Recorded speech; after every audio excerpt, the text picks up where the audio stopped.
por ahí más o menos estamos. Lo que sí es que después el diputado Adín Maldonado le contestó, dijo, bueno, ante todo, buenos días, la educación no pelea con nadie. Lo que indica es falso, pasa en su corazón. Bueno, ahí está claro que entre ellos no hay amistad, ya no hay, digamos, simpatía y ha habido, digamos, una gran distancia. Para hacer el análisis correspondiente desde el punto de vista de la comunicación, de la política, del momento que vive Guatemala, ¿qué significa todo esto? Ya se encuentra con nosotros el licenciado Luis Miguel Reyes, el director del área social de la Fundación Libertad y Desarrollo. Licenciado Reyes, buenos días. Buenos días, Luis Felipe, y un saludo a la audiencia. Bienvenido, gracias por contestar la llamada. La verdad es que usted, como experto en comunicación, seguramente nos dirá en este, ¿cómo se le puede llamar a esto? La verdad es que sí es uno de aquí, uno de allá. No está, si estoy, bueno, en esta pugna, ¿qué puede leerse desde el punto de vista del momento político que vive el país? ¿Qué significa eso, por ejemplo, en el Congreso de la República? ¿Cómo lo ve? Miren, yo creo que eso es lo más importante, ¿verdad? La posición que tiene la UNE en el Congreso, al ser una de las bancadas más grandes, y que ahora forma parte de la alianza oficialista. Bueno, digo ahora porque, digamos, la UNE siempre ha sido, al menos en los últimos 2 gobiernos, tácitamente parte de la alianza oficialista, no se ha comportado como una verdadera oposición, y ahora, digamos, sí, abiertamente la UNE desea formar parte de esa alianza oficialista. Lo que está claro es que Sandra Torres no está de acuerdo con que la UNE forme parte de esa alianza oficialista, y en parte eso es lo que genera esta pugna, ¿verdad? Y además que hay una pugna por el control del partido, ¿verdad? Sabemos que Sandra Torres, digamos, ha sido dueña de ese partido desde hace algunos años. Recordaremos aquel famoso audio del presidente Colón, que en paz descanse, en donde decía que había tomado, digamos, control total del partido, y que lo había puesto a disposición del Partido Patriota en aquellos años. Y luego, pues, hemos visto, esto es el segundo intento de quitarle el control del partido a Sandra Torres. Por supuesto, esto sucede después de que ella nuevamente sale derrotada en una segunda vuelta y que demuestra ser incapaz de llegar a la presidencia, ¿verdad? A estas alturas creo que eso es más que obvio, a pesar de haberse hecho un makeover completo, y no me refiero físico, sino de su figura política, ¿verdad? De los mensajes, de haberse convertido en la política más conservadora que puede tener el país, más afín a ese tipo a esa línea de pensamiento, después de haber sido una representante de la socialdemocracia hace unos años, digamos. Pero esa transmutación que sufrió Sandra Torres en su mensaje político, en su forma de pensar y de expresarse, tampoco fue bien recibida por los votantes. Lo que es cierto es que la UNE es uno de los partidos más grandes, o el partido más grande, que tiene una base de votantes que le permite a Sandra Torres consistentemente llegar a una segunda vuelta, una base que fue formada a punta de programas sociales clientelares que Sandra Torres armó para poder tener una base de votantes que le permitiera y que le permite tener una vida política hasta hoy. Lo que pasa es que no le alcanza para la segunda vuelta, ¿verdad? Sabemos que le alcanza para llegar a la segunda vuelta, pero no para ganarla. Entonces, esa pugna por quitarle el partido a Sandra Torres, es interesante analizarla porque es un partido grande, es un partido importante en la arena política del país, y yo creo que quien gane esa pugna política por el control de la UNE va a definir mucho el rumbo que el Congreso va a tomar en los próximos 4 años, 3 años y medio. De ahí la primera pregunta, que era precisamente esta que usted ya nos ha contestado, pero bueno, vamos a darle, digamos, desarrollo al tema. ¿Por qué emitir ese comunicado ahora? ¿A qué cree usted que responda que ayer Sandra Torres decidiera recordar o reafirmar o afirmar que el diputado Maldonado ya no estaba fungiendo?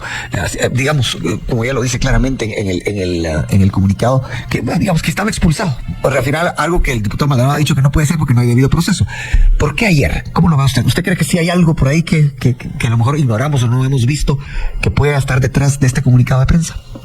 Puede ser, yo me imagino, Luis Felipe, que Sandra Torres debe estarse moviendo dentro de las estructuras del partido, digamos, moviendo sus fichas dentro de las estructuras del partido para poder cumplir los requisitos legales que necesita para expulsar a estas personas del partido, ¿verdad?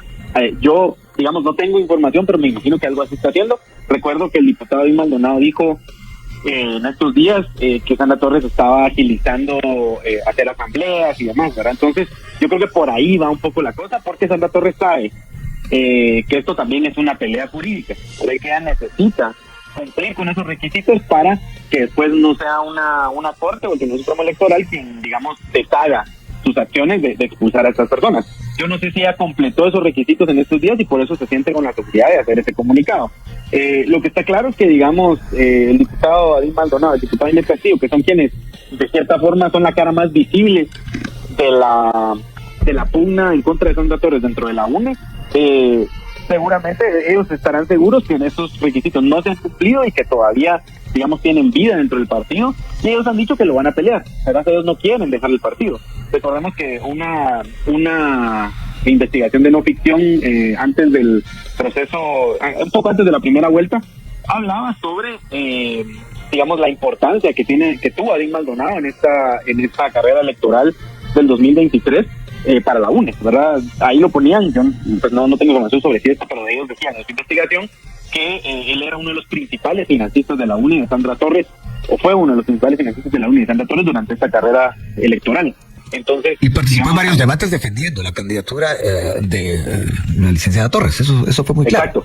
Exacto. Entonces, digamos, yo creo que no cabe duda que Sandra Torres, al enfrentarse a uno de sus principales financistas por el control del partido, pues también está en algunos problemas, porque algún control de algunas partes del partido tendrá Adín Maldonado, y creo que lo ha demostrado por las acciones dentro del Congreso, ¿verdad? Bueno, hablemos un poco del tema de comunicación. El tono de Sandra Torres diciendo, les informo a los simpatizantes, a los afiliados, que Adín Maldonado ya no funge como secretario de actas desde el 9 de enero y que fue expulsado unos días después. Bueno, pero Adín Maldonado lo hace en otro tono, y vuelvo con el mensaje del diputado.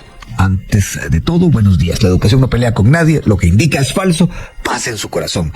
¿Qué tono cree usted que es el que prevalece? ¿Qué tono es el que encuentra más simpatías, posiblemente incluso entre los afiliados de la UNE?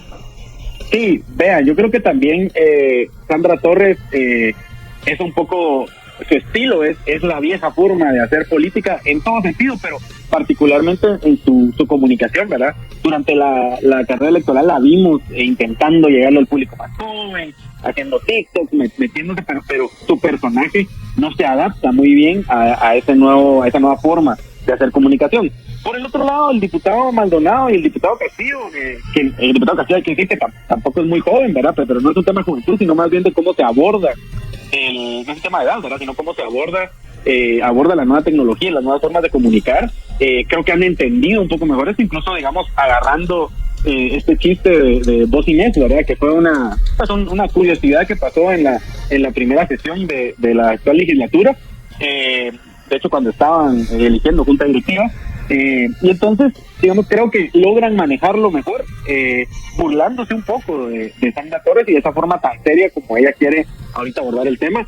También hay que decir que Sandra Torres no ha dado la cara. O sea, Sandra Torres, desde que perdió la segunda vuelta, no ha dicho casi nada. O sea, ha salido a hablar por el tema del partido, que es un tema que obviamente le interesa porque quiere mantener el control del partido, pero no la hemos escuchado expresarse sobre lo que pasó en el país en los últimos meses. Ni siquiera se dio la victoria al presidente Arévalo. Entonces, Sandra Torres creo que es una figura política desgastada, que tiene muy poca posibilidad de rehabilitar su imagen. Creo que habría que hacer ahí una tarea casi de, no sé, habría que convertirla en otra persona. Ya lo han intentado, o sea, digamos, ella se ha transformado a lo largo de los procesos electorales en los que ha participado, y es poco lo que se logra. Yo creo que cada vez la desgastan más, y la veo debilitada, pero ojo, tampoco hay que darla por desaparecida. También es una figura política resiliente, pues, si no estaría hasta aquí, y va a luchar, me imagino, con todo para mantener control del partido, ¿no?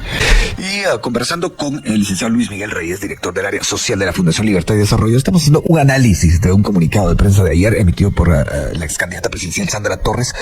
Decía que el diputado Adín Maldonado ya no fungía como secretario de actas de dicha agrupación desde el 9 de enero y que había sido expulsado días después. Después, es la redundancia, el diputado Maldonado dijo, bueno, es mentira lo que dice, la educación no pelea con nadie, paz en su corazón.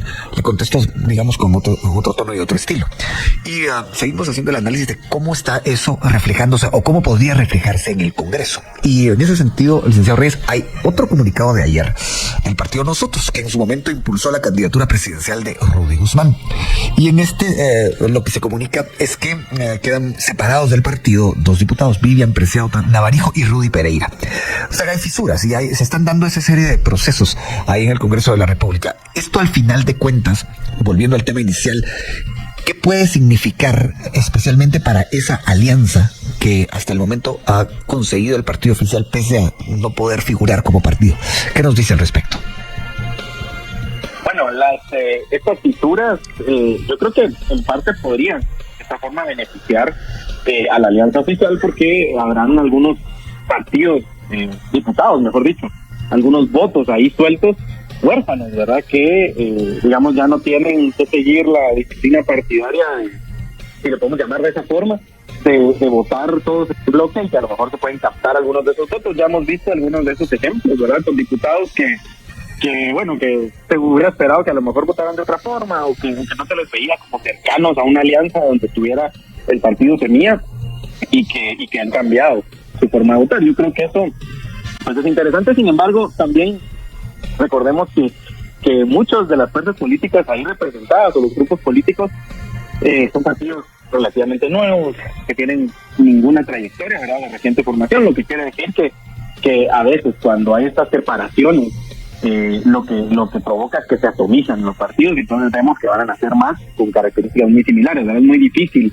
diferenciar un partido de otro en estos casos. Entonces, yo creo que todavía es incierto, habrá que ver cómo se reorganiza. La alianza oficial es una alianza distinta a la que hemos visto, a la que habíamos visto en los últimos años, ¿verdad? Porque creo que en los últimos, particularmente la legislatura anterior, la grasa que hacía que se moviera la alianza oficial, o sea, digamos que la mantenía, el pegamento que la mantenía unida, pero la grasa que hacía que se movieran algunos temas eran, lo sabemos porque lo han hecho diputados, a punta de dinero, a punta de amenazas, pero eso parece haberse acabado, ¿verdad? Y muchos diputados decían que nadie nos amenazó para formar parte de esta alianza, que estábamos porque pensamos que hay una agenda legislativa que mover, y entonces, pues en esa línea hay que ver cuánto aguanta la alianza oficialista, porque habrán temas donde habrán acuerdos y temas donde no, ya lo hemos visto. La repartición de las comisiones de trabajo fue un tema que generó algunos roces entre la alianza oficialista, pero yo creo que también eso es algo que hay que esperar, ¿verdad? Porque una alianza no puede estar pegada con cemento, ¿verdad? La alianza va a moverse en función de que los intereses de los grupos políticos ahí representados puedan avanzar o no, y en la medida en la que se logran hacer acuerdos, y eso es el Congreso, ¿verdad? Es un espacio para hacer acuerdos políticos. Bueno, volviendo al tema inicial, que está por supuesto también flotando alrededor de lo que usted nos está contando, usted dijo algo, licenciado Reyes, describió a Sandra Torres como la dueña de la UNE, pero también dijo que Adín Maldonado había sido uno de los máximos financistas de campaña, y eso también le confiere y le da algún tipo de peso en esa agrupación, que por cierto, corríjame usted si estoy mal, ha sido el partido más consistente en cuanto a sobrevivir de los últimos tiempos en Guatemala. ¿Usted cree de verdad que hay alguna posibilidad de que se le dispute ese liderazgo indiscutible a Sandra Torres adentro de la Unidad Nacional de la Esperanza? Yo creo que sí, Luis Felipe, porque digamos esto tiene mucho que ver con qué resultados le ha dado Sandra Torres a la UNE. A ver, es cierto que que Sandra Torres, mucho de ese caudal político que tiene la UNE y que le sirve para llegar a la segunda vuelta, pertenece a Sandra Torres, pero también es un caudal político que ha sido disputado, digamos, y que ha sido lastimosamente disputado por otras fuerzas políticas que también utilizan el clientelismo para mover sus votos, ¿verdad? Y hablo específicamente de cómo se comportó el partido Vamos, ¿verdad? Que era el partido oficial saliente en la elección que acabamos de tener, que yo creo que mucho del voto que logró el partido Vamos se lo disputó precisamente a Sandra Torres, que es mucho de ese voto clientelar que está en cierta parte del país donde hay mucha necesidad y que los políticos se aprovechan de eso para pues conseguir esos votos que buscan, ¿verdad? Entonces, digamos, yo sí veo una figura de Sandra Torres debilitada, ¿verdad?, a lo largo de sus procesos electorales, que ha intentado reconfigurarse y no logra, digamos, mejorar mucho sus resultados. Y entonces sí veo la posibilidad de que le disputen el partido, ¿verdad? La otra es que también muchas de esas bases orgánicas que tenía la UNE, o diría casi todas, han abandonado completamente al partido, ¿verdad? La UNE es un partido que nace muy orgánicamente con Álvaro Colón hace algunos años.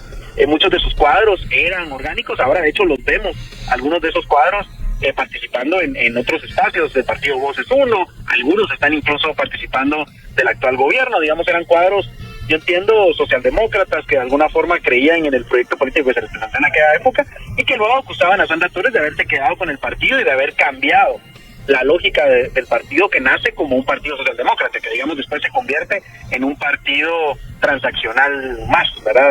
Pero con una base fuerte. Entonces, dado que esas bases orgánicas se han ido, pues también hay que decir que quien tiene el dinero maneja el partido. Y si el diputado Maldonado fue uno de los principales financistas de Sandra Torres y del partido durante la elección, pues creo que él tendrá buenas posibilidades de quedarse con la ficha del partido.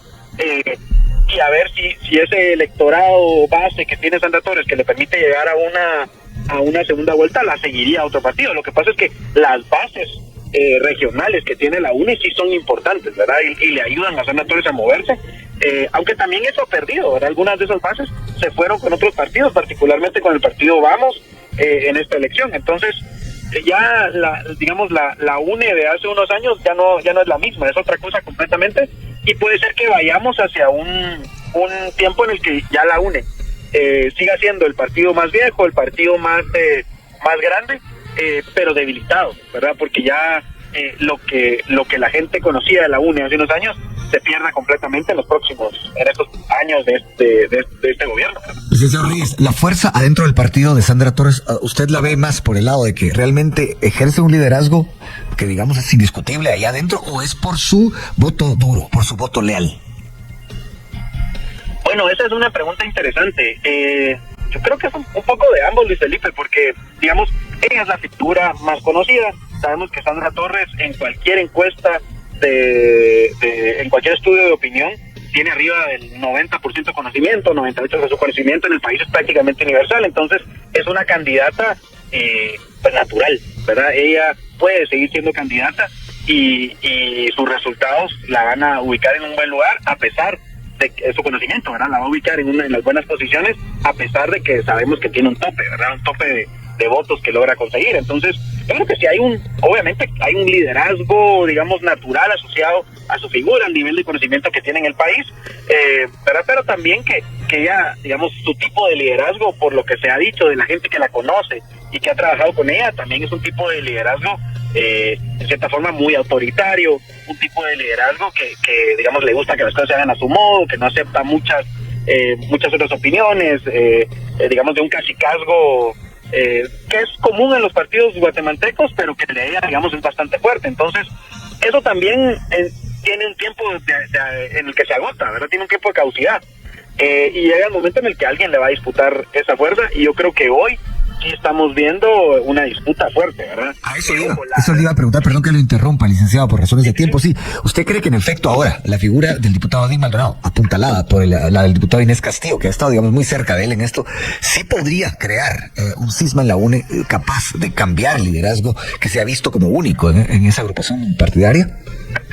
Yo creo que sí, Luis Felipe, pero no tanto por la figura que ellos tengan, porque, digamos, no son figuras políticas muy conocidas, ¿verdad?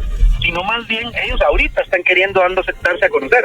Yo creo que más bien porque particularmente a Maldonado le deben haber ayudado a Sandra Torres en esta elección pasada a mantener el partido, y no me refiero solo económicamente, sino a mantener la estructura del partido, a darle forma. Entonces, en la medida en lo que ellos hayan tenido mayor control dentro del partido, pues eso también les favorece a poder quitárselo a Sandra Torres, ¿verdad? Sin embargo, Sandra Torres todavía tiene fuerza adentro y puede moverla para ganar. Entonces, esta pugna yo creo que no está decidida, ¿verdad? La vamos a ver.